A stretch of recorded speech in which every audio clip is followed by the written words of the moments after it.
Hello, and welcome to the Masterclass Question and Answer session. The Q&A session serves as a youth mentorship program where young dancers and other participants were invited to submit their questions ahead of time.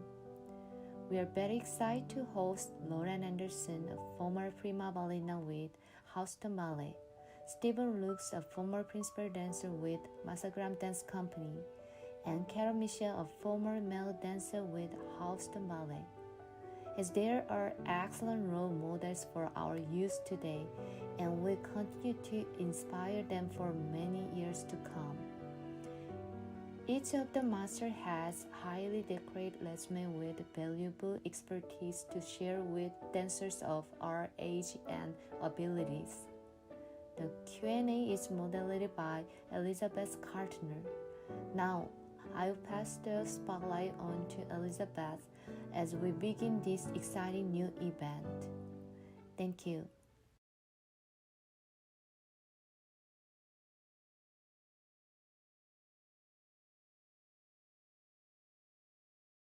Hello, everybody. I'm so excited to be here today to have a question and answer session with the master teachers that have taught class for the past couple days for the Detroit Dance City Festival.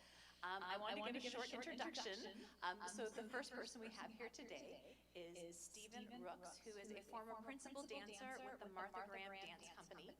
He danced with the Graham Company from 1981 to 1991, and he is currently a professor and also the chair of the dance department at Vassar University in New York. So welcome, Stephen. And here I have Lauren on my computer, Lauren Anderson. I believe you guys have her on a split screen right now.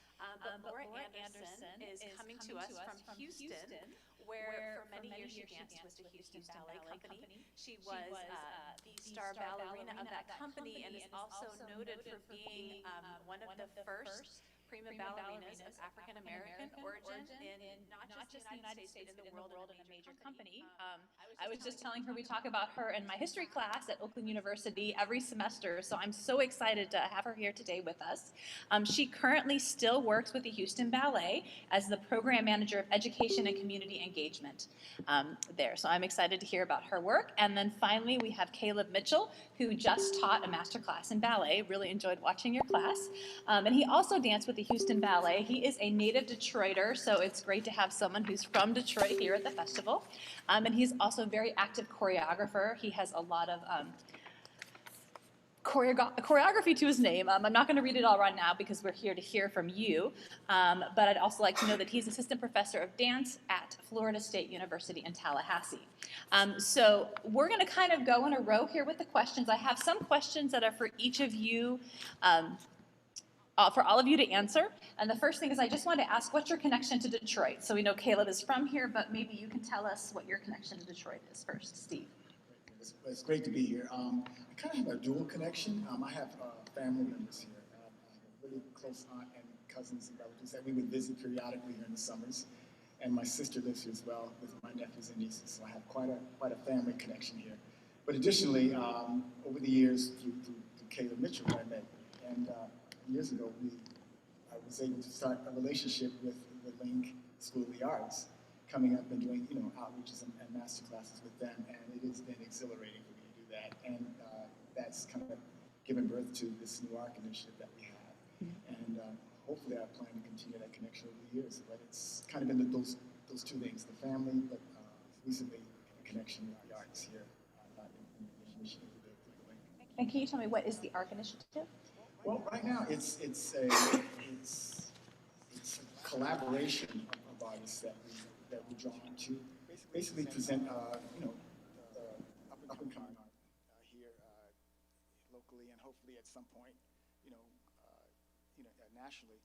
But just with the common vision of just doing arts with integrity and presenting works that hopefully speak to the heart and give vision. And it's still in the formulative process. We're taking steps, but it's been exciting to kind of see the vision of this process grow. And hopefully, over the years, again, we'll be able to get even more artists involved with that. But we're still in the forming process, but enjoying the whole process. Okay, great. Thank you so much. Lauren, you're next. So tell us about your connection to Detroit. Well, my connection is similar to Steve's connection. Caleb Mitchell and I danced together in the Houston Ballet, and he asked me if I would come and teach a master class for the summer intensive at the Link School of the Arts. And I said, of course, Caleb, I'll do anything for you. So I came down. Did I know that I would end up finding a second family, a place that I call home, right? Every time I come to Troy. So that's my connection. The Mitchell family, the entire Mitchell family, and all of the dancers at the Link School of the Arts. Wonderful, thank you. Okay. Caleb, no pressure. Okay. Well, I was born and raised here in Detroit. My home was off of 7 Mile in DeQuinder, at 75 area, and I'm born and raised here, but I guess maybe my connection with Steve is, it's interesting how, like, you know, your steps in life, there's no mistake at all whatsoever. So my connection with Steve came through my time with the Grand Rapids Ballet. And so I was there for about 4 months. It was in 1995. We went to the Mid-States Festival. I'm not really sure. Are you familiar with that festival? And so that was near Fort Worth. It was in Fort Wayne, Indiana. Fort Wayne. And I remember the first time I saw Steve was I opened up the program, and I can still remember this clear as day. I opened up the program, and there was his bio and his pic. And next to that bio and pic was also Evelyn Cisneros, who was at the time ballerina of San Francisco Ballet. So they both were teaching at the Mid-States Festival. So that was my introduction. And when I had received a job at the Houston Ballet, was it 4 years later? It was 4 years later. Steve and I have a mutual friend. His name is Randy Flynn, where there was a connection right there. And I remember at the studios at Houston Ballet, I all of a sudden just walked in and I saw Steve Rooks there with his friend Randy Flynn, and I was like, wait a minute, I remember you a couple years ago at the Mid-States Festival, and that was how our introduction had started, and it was like a torch that just kept carrying.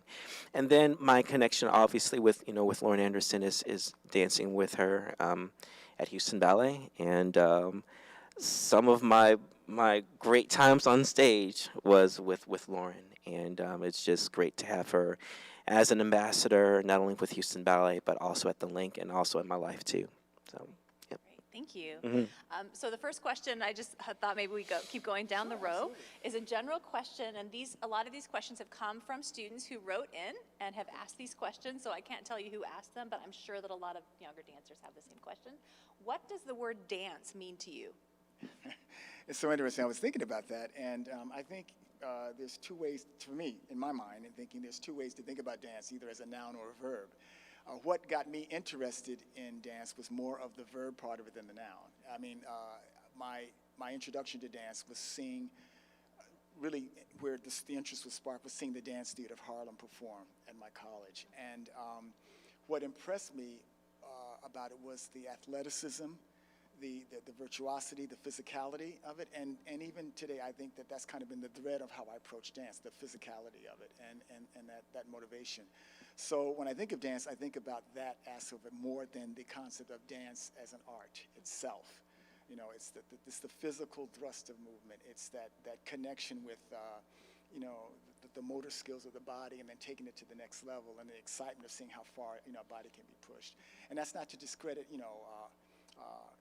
art being used as political statements or a reflection of an ideology, but for me, dance is that verb, it's that movement, it's that slicing through space and territory. So that would Thank be you. Yeah, Thank you. Lauren, you're next. Dance for me is that art thing, right? Dance is very simple. It takes two components, music or rhythm and movement. Now those are very simple things, but you put them together, and when the movement becomes the music, there's nothing like it. Now put that on the body. So I guess it's physical for me too, but I think it's physically becoming rhythm or music. That's what dance is for me. Thank you. Thank you. Caleb. And I'll keep mine short too. I'll just reiterating what Lauren and what Steve said. Dance for me is an emotional expression through movement. I think it's also an expression of your faith through movement. And you have those things together, but also it's also an expression of music through movement for me as well. So, but that's what dance means to me. Okay, thank you. The next question, actually, Caleb, you're the next question. This is specifically for you. Okay. It says, your bio reads that you started your ballet training at age 16. Did you study another genre of dance beforehand? And what helped you most mentally knowing that you were starting the game so late? Okay, so I had maybe a little bit of a cheat sheet. My mom took her first plie when she was pregnant with me. So that was a start. That was a spark. I think the other spark too is that I was very much inspired by gymnastics. So I started doing gymnastics, you can say through preschool, but I started seriously training as a gymnast from when I was 8 till I was 16. So I went to very familiar with the artistic gymnastics where you do the 6 events, the pommel horse, the rings, the vault, the pillar bars, the horizontal bars, the floor exercise. So I did all those events. I competed nationally. I went to Junior Olympic Nationals. I went to state championships, regionals. I did some training at the Olympic Training Center. I went to Moscow. I was doing the whole big thing, and with my plans was to go to possibly to the Olympics one day. And so with that was a help to get me involved with this whole thing called dance. And I think most specifically, we had these things called compulsory exercises. You had these two realms of gymnastics, where you had to do compulsories, these given routines that you had to perform to the best of your ability, being virtuosic. And then you had these optional exercises that you would do the following day, especially when you got higher in the level ups in gymnastics. So I think the discipline of compulsories transfer to the discipline of the Cicchetti method and Cicchetti, the discipline Cicchetti technique and Cicchetti style. And so along with that discipline that added to my strength, as well as just the whole thing with music, that was my inspiration and my help for ballet, but with the huge help of gymnastics. Thank you. Next question is for Stephen. Did you always want to dance with Martha Graham? No, I was a late bloomer as well with dancing. So How old were you? I was like 20, 21. Yeah, I have to go back to the story of seeing the Dance Theater of Harlem because in college I was a music major. I was studying music and had no interest in dance at all. But a friend of the Dance Theater of Harlem came to the college. Someone got me a ticket. I went, and as soon as the curtain went up, I sat forward and I was hooked. There was a connection there that was tangible, that was real. It was epiphany that there was just this ability to move with that kind of beauty and having all of the stereotypes about dance destroyed in a fell swoop. This was beauty, there was strength and power. So that sparked me to first start studying dance, and in the process of studying it, and then ultimately I actually trained, started dancing. A year later, I had auditioned for a scholarship at Alvin Ailey. I got it. I got a full scholarship, and during that time of training, I started training in the Graham technique, and it was just the one that spoke to my heart. It's a very meat and potatoes technique, and it just made sense for me. Ballet was always, an uphill struggle for me to find it because I started so late. I didn't have the openness in the hips, but Graham and the resistance to the floor, that technique worked for me. But also when I went to see the company, I just knew that that I really felt I had an ability to do that. And so through a series of circumstances, I got a scholarship to the school, even while I was at Ailey, and they invited me to join the company. But it was that connection with the technique and then the repertoire. It just really spoke to my heart. And that was it. Awesome. Thank you. Thank you. Lauren, did you always want to be a ballerina? No, No. No, actually, So what did you want to be? well, I started off as a violinist. So I Okay. started playing the violin in elementary school when I was in the sixth grade. And I played all the way through high school, and I was really, really good. I mean, I was first chair for about 5 or 6 years in the orchestra. Uh, but ballet, I found out I had a superpower in ballet, and that was jumping and turning, because I could jump higher than everybody. But I looked like Conana, so I had to find a way to refine that and make that look like ballet. And that was challenging for me, and I was competitive. So I thought, I'll drop the violin. I can pick that up later because, my ego, I'm so good. I can pick that up later and then keep dancing. Well, I can't even, like now I have picked it up and I can't even play Mary Had a Little Lamb. I mean, I'm not any good, but ballet was the thing that gave me confidence. I belonged somewhere. It made me feel special. So I stuck with it, right? And I wanted to be a ballerina by the time I saw Dance Theater of Harlem also at the age of 9 and thought, I can do that. And then probably when I was about 12, decided, yes, I want to be a ballerina. Mm-hmm. But I had no idea that it was ever going to happen, especially not the way it happened. Thank you. Another question for everyone, and I think this is something every performer goes through, especially young performers. How do you overcome self-doubt in performance? So why don't we start with you, Stephen, and we'll go. Have you ever overcome it? Yeah, I think you always have to go through the process of overcoming. And I think a lot of it comes with growth. I mean, it's the process of doing it and doing it over and over again.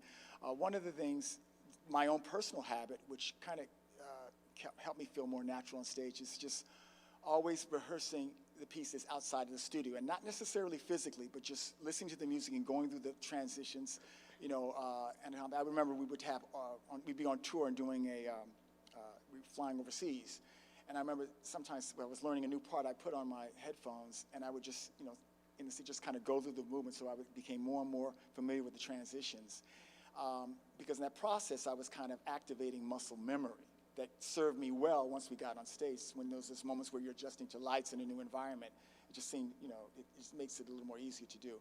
But I think, for me, a lot of it just comes with just practicing and doing, and also realizing there's something so wonderful about dance, is that when you step out on stage, you are the only one that can make that statement. And for me, that was very empowering. It wasn't that I was the best dancer on the earth, or I was going to be earth-shattering in the performance, but I knew that whatever statement I was making, it was at that moment a God-given statement to make that only I could make, and so that kind of got me out of the place of doubt more than gratification and satisfaction in what I was getting ready to do. So, yeah. Great, thank you. Lauren. Okay, self-doubt, that happens throughout your entire career, throughout your entire education in dance. I mean, it's just, but I guarantee you there's self-doubt in the studio and in between rehearsals and in rehearsals, but by the time I got to the stage, there was no self-doubt because I prepared, right? If there was self-doubt, it was because I wasn't prepared, because I was either, I don't know, that things happen. Sometimes the choreographer will come and change it at the last minute, right before you go on, or you haven't rehearsed with a partner, you got a new partner because someone got injured, right? But generally, by the time we got to the stage, we've rehearsed it. We are prepared. I prepared. If I didn't have enough rehearsal, I'm rehearsing it on the side. So I know that preparation and repetition leads to success. So self-doubt was always there in rehearsals, but not by the time we got to performance. Yeah, thank you. It's that discipline that Caleb was talking about, that he learned in gymnastics brought over. I'm going to be honest with you. Rehearsal was the best time for me because it was the time where I was most relaxed. So getting on stage and performing was when I was the most nervous. But I always reverted back. My mom said this to me years ago, and it was in my gymnastic training. It was a saying: "Whatever you do in practice is what you do in competition." So you prepared very well in practice or in rehearsal, and you performed to the best of your ability in competition and performance. Even if you went blank, you're still, your body is, even though it's disengaged, you still have a way of being rehearsed and prepared so well that you can step into the moment when you need to. So that was always in my safety belt. But just in addition, I remember I think my best performances were the times where I got one shot. And so I remember there was one time when I did In the Middle Somewhat Elevated, and I had one shot. And it was like, this is what you got. You're going on. You got that green moon turn on. Go out and just do the best you can. Really hard choreography. And Very hard choreography. That's all we have to say. But it was the time where I went for broke. And that was my one shot shows were the times where I was the most not nervous. Okay. So, but I was rehearsed, I was prepared. Right, gotcha. Thank you. Okay, this is a question for Lauren. What are some of the obstacles you faced as a professional ballerina, and how did you overcome them? Wow. Okay. Well, the first obstacle is me, because we never think it's good enough, which is in a way is an obstacle, but it also helps you keep pushing. But being dark brown is well, it wasn't a problem for me, but classical ballet it's a European art form, and there's always that second act, which is the white act. Not white because the girls are white, but white because the costumes are white or pale, and it's the blue lighting, etc. And there's that whole thing about being uniform, right? Ballerinas, the looking uniform. So all of a sudden you got this dark brown person busting in on the scene. It's not uniform. So the director at the Houston Ballet didn't have a problem with that, but other people coming from other places had issues with that. And so it would always come up. It came up almost every show. And lo and behold, I ended up doing the lead in the ballet. But when I was in the corps de ballet, it was a serious issue, right? It wasn't, like I said, it wasn't for Houston Ballet, but it was when other people came to set pieces. How do I overcome that?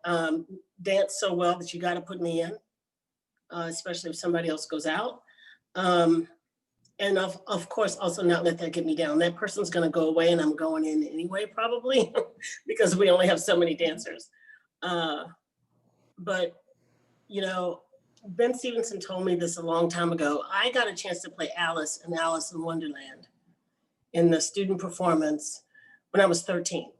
Now, Alice is like the whitest of the white girls. I mean, she's blonde hair. It said she's blonde, alabaster skin, blue dress, blah, blah, blah, blah, blah. But I got to be Alice. And he said to me, and I said, Ben, I can't be Alice. Alice is white. And he said, Lauren, you're a dancer and dancers dance. The only color in art is on the canvas. And I went, okay, I'm Alice, right? And I bust, and so I didn't, for me, there were no boundaries on what I could do when it came to that. And then of course, just being a teenager dancing, right? You want to, just that was my biggest. So my biggest obstacle really most of the time is me. It's myself and the way I think about myself and negative talk and all that. Yeah. Yeah, thank you. I'll let that kind of go into one of the questions for everybody was, can you tell us about your experiences of being an African-American professional dancer? So Lauren's addressed that, especially the idea of the corps de ballet that is very uniform and all looks the same. So I'm wondering, I know modern dance, the situation's a little different, but you're also a ballet dancer. So maybe you guys can share with us what your experience has been. Experiences being African-American ballet dancer have been positive, generally have been positive. I think the only big struggle that I'll just reiterate on was the time where, trying to fit into as an apprentice in a ballet company, and apprentices, you never know if you're going to get hired. You never know if you're going to get it or not. But in a way that keeps you working harder on being refined. The only thing was, why don't you go ahead and audition for Alvin Ailey? and that's a constant. I think most black ballet dancers get that that statement or receive something like that. And hey, I'm not. I mean, I trained in modern, but I mean, my love is ballet, you know. But that was mainly my experience. But you know, I concentrated very much on refining to the style of what the boss wanted, and so that was basically generally my only experience. Yeah. Thank you. I was really again blessed in my I had a kind of fast trajectory into the whole dance world, and my first experience in training, my heavy early training was at the Ailey Institute. So I mean at the Ailey School. So that in that sense there wasn't the present issues of injustice and whatnot there. Personally, though, I felt a great responsibility to pursue everything with real excellence and full commitment, because I really felt a sense that in our larger culture, a lot of times there's this expectation sometimes that it's in opportunities we're seen as being mediocre sometimes, and so I really felt personally that it was important for me to do my very best in everything I was given to do, I think that in a lot of times in company circumstances that pressure exists for artists, but in terms of personal experience I didn't go to that, but I did kind of have a personal demand on myself to just do the very best that I could, because I knew that I was not only just representing myself in that sense. And I mean it with all in the most positive sense too. No regrets on how anything has gone, but yeah, I think that would probably be it for me. Yeah, thank you.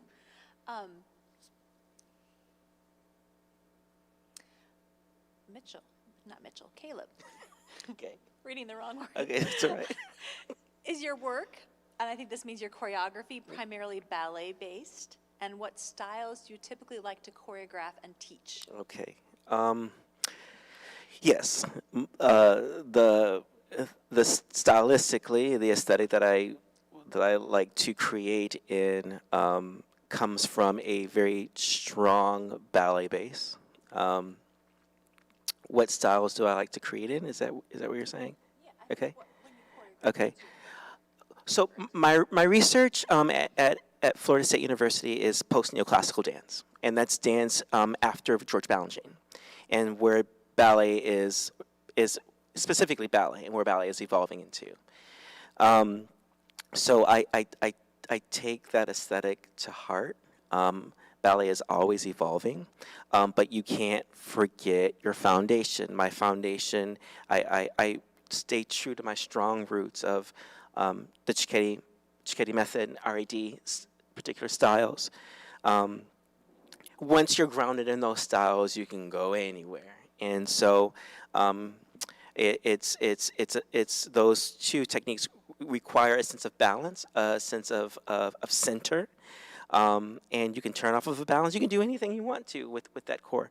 So, but going forward, just my style is to study just the athleticism of how far and how extreme that the classical body position and classical aesthetic can go, specifically with the arms and the legs and the torso. So the post-neoclassic style, thank you very much, Jody Gates, is a style that I like to create in. Okay, thank you. Using the point shoe. Point shoe is very important. Point shoe, very Yeah, important. absolutely. I gotcha. I'm so with you. Stephen, how did you know what style you want to work in? Like, was it because you started late that you went to modern dance, or was it just that I want to be a modern dancer? Or how would you describe that? It's interesting. I didn't get into modern as to say because I couldn't do ballet. It wasn't that. Yeah. That wasn't my mindset. I just absolutely loved the passion of contemporary modern dance. It just spoke rivers to me. And so even when I had the opportunity where I saw the Dance Theater of Harlem, the issue wasn't me thinking, oh, I want to become a classical dancer. It was just, again, it was that physicality, that movement. And I knew that while I probably wouldn't be able to become a classical dancer just given the time I started. I think I knew that there was a whole world out there of experience I could have as a dancer. And even now when I create, I think I draw on that in my choreography. When I have opportunities to choreograph, I tend to go to that way of the physicality of movement and and connection with the ground and really being grounded. And again, that would also speak to the legacy of being connected with the Graham Company as well. But it's something about the beauty of being connected to the ground. And it's not to say that doesn't happen in classical ballet, but I think primarily in modern, there's this real connection and the groundedness and the expression and the revelation of physicality and urgency and all of that just really spoke to my heart. And that's kind of been a framework on even how I view dance. Yeah, I love that because as a dancer, I know for me, I was always like, I had to fit into this ideal of the ballet dancer and tried to force my body to do things it was never meant to do. Right. But you've talked about your body worked with the ground, and that's what you needed to do. And then Lauren, I keep referring to the computer here because that's where I'm seeing Lauren at, but how she found out her superpower was jumping and turning. And that's what she really worked on doing. And then for you, it's the post-Balanchine ballet, and that you've really, I guess each of you has found your niche and your passion in dance. And I think that's so important. And I love how each of you has been explaining to that to us and also to the young dance students out there. So here's a very important question. What advice for dancers who have graduated and are entering the audition scene? And this one was sent to you, Stephen. Wow. It's such a, and I saw the question, I was trying to think of the right answer. And I think it's so, if it's a little difficult to give something very, very specific, I can give some ideas about that. I think there are a couple of things. I think that it's really important in the whole process of training and preparing is to really do a great kind of self-evaluation of just what you like to do, what's fitting for you, what do you think suits you, what do you see out there you think would be a good fit. I think sometimes dancers have this idea, well, I'm going to work really hard and get into that company, but it may not be the one suited for your voice. And so I think taking time in that whole process to really think about what your attributes and strength. I mean, Lauren talked about her turning and jumping, as one of her many talents. But that can guide you in a direction of where you might want to first step into the waters.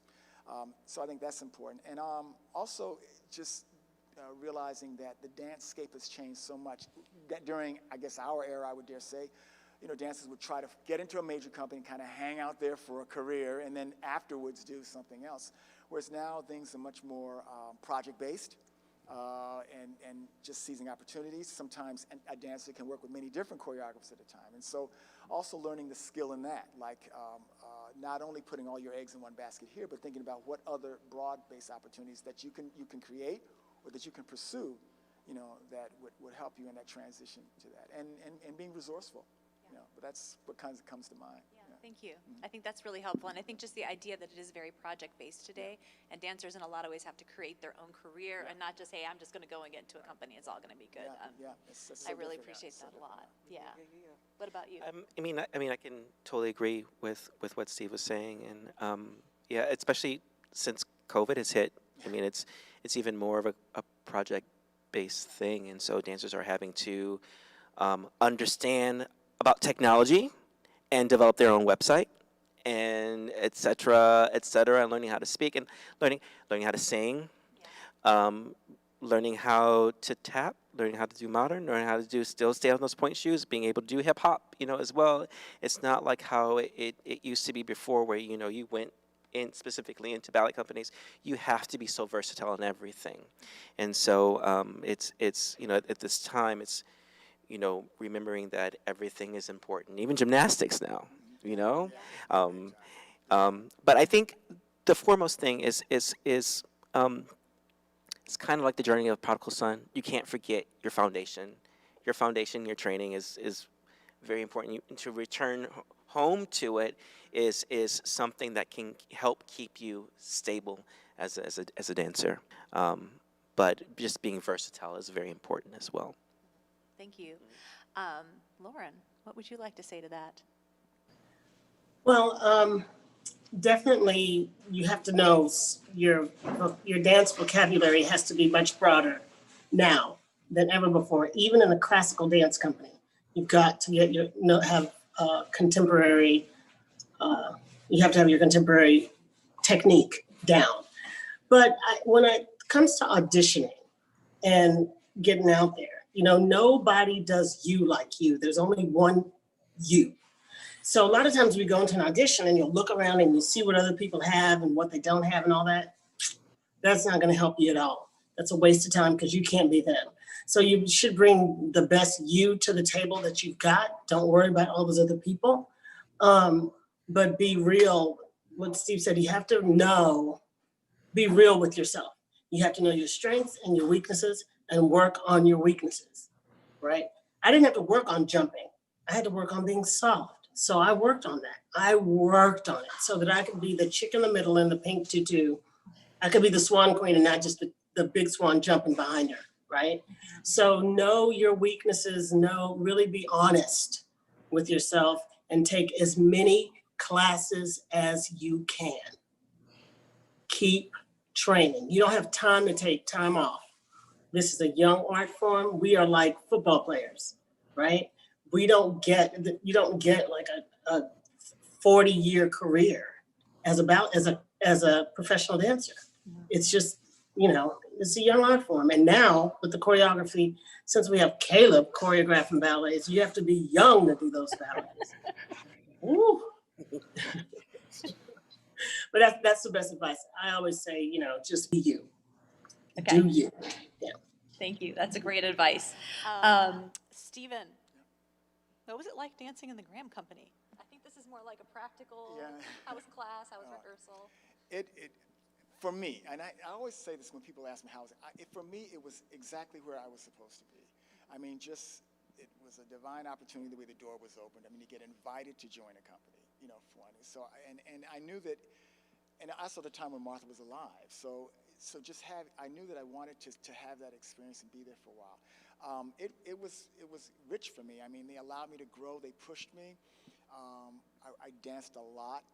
I danced a whole lot. So even though it was 10 years, it was a really thick 10 years. I think I counted. We did like about 23 European tours. We went, to Asia. We went to Brazil, Alaska, Puerto Rico. I mean, so there was all of that rich experience there.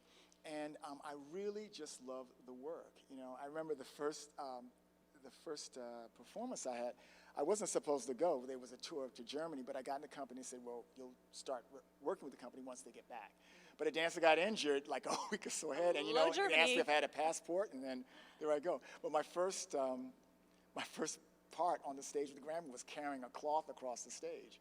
But and I mean, I knew that was just for that moment, but it was just something that, okay, I knew that I was kind of home. I mean, I knew that was just the connection there. But then obviously I started dancing and getting into the rep. But it just made sense to me. It's a technique that I think many people really just totally fall in love with and embrace, and some, just, it's a little too hard for me. But it made sense to me. Martha was such a great architect, and her understanding of theater was just matchless. I mean, that everything was so specific, how she used set pieces. When dancers came on stage, it was specific. Their relationship to other dancers was important. And all of that sitting under all that art and that just had a searing impact on my life. And I'm hoping that I absorbed enough to be able to kind of share that to the generation now. But it was that connection with that real, tangible, wonderful connection with the rep that just kept me there. Great. This is actually a question for Kayla, but I'd really like you to answer as well because it's about being a professor of dance. Okay. So I'd like actually for both of you to answer that. So whoever would like to go first, tell us what it's like to be a professor of dance. Seniority, go ahead. And maybe even thinking about the kids who are in high school now, thinking about going to college.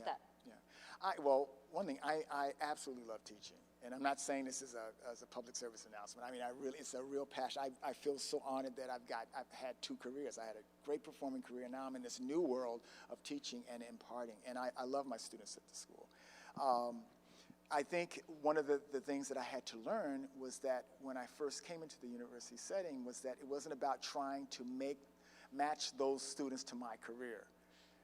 That I had to come in and do the adjustments there, that there are students who have very different needs. Now, I have a place of information for them, But I had to realize is that there's certain, things that happen in an academic institution that you have to make modifications for, not because it's subpar, but just because of the needs of the students right there and into a world that they're going to be going into. So, learning that over the years has been good for me and exciting, and I'm actually embracing that whole process. I think that also now with the level that are in the conservatories and colleges now, you can really grow and develop in your career going to a dance program in most colleges. They're having opportunities for us to get great facilities. They have choreographers coming in and working on them, so you can be in a 4-year program and work with like top choreographers sometimes that are brought in. So there's some great opportunities there. So I think that if there's students out there that are trying to contemplate whether it'd be a good fit to try a university dance program, I think there's so many great options right now. Yeah. And it's a really good thing to consider. But on my end, I absolutely love the day-to-day engagement with students. I feel it's an honor. Yeah. I can totally agree with what Steve is saying. You have to take yourself out of the picture. I think so many times you have these big shot like dancers who have danced everywhere and have done some amazing, wonderful things. They come into a university program and they're expected to the quality of the students to be able to match. And sometimes they do and sometimes they don't. But you're definitely in for the students, not just for yourself. And so you have to remember that. It also refines your teaching because you learn how to break things down if you want the students to be able to succeed. So and that takes some time, but you just have to remember it's great, you get great benefits and et cetera, and it's fantastic like that, but you have to remember that the students come first, and you really learn how to mentor students, kids. They're still kids and they're still learning, on top of everything. The schedule is different than it is in a conservatory, and so you have to be able to step into that. And as like a professional, it's easier said than done. It takes some time. It's an adjustment for somebody coming out of a big top company. Yeah, but it's great. Yeah, thank you. So we have one last question, and that's for Lauren. And this is one of the questions that was sent to us. How does it feel to have your own exhibit at the Smithsonian National Museum of African American History and Culture? Wow. I'll tell you, it's still, I'm humbled by the whole thing, right? There's on the third floor, there's taking the stage is what it's called. So it's like the music and theater and all that. So you go into the dance section, you've got Alvin Ailey all over the walls and all this stuff. And you go to the back and there's a Dance Theater of Harlem case, like this huge case. And there's Arthur Mitchell's bronze ballet shoes and a tunic that he wore and the Creole Giselle costume. And then there's these little brown point shoes over in the corner, and those are mine. And they're sitting there and I'm humbled. I still can't believe it. When people say it, yeah. So, and they're about to change it out to some more of my stuff. So I'm pretty excited. Very cool. Thank you so much. So thank you guys so much for answering questions today, and thank you for just giving your gifts to the students who are participating in the festival. We do have one thing to close out. We have a special performance right now by Natalie Kenny, who is a student at the Link School, and she's going to be performing the Generosity Fairy from Sleeping Beauty. And of course, Lauren was in many performances of Sleeping Beauty. She performed many of the fairies as well as Aurora. So I hope everybody enjoys this performance. And thank you so much for coming today. Thank you. Thank you. Stephen, do you mind? Thank you. Stephen, do you mind getting this chair?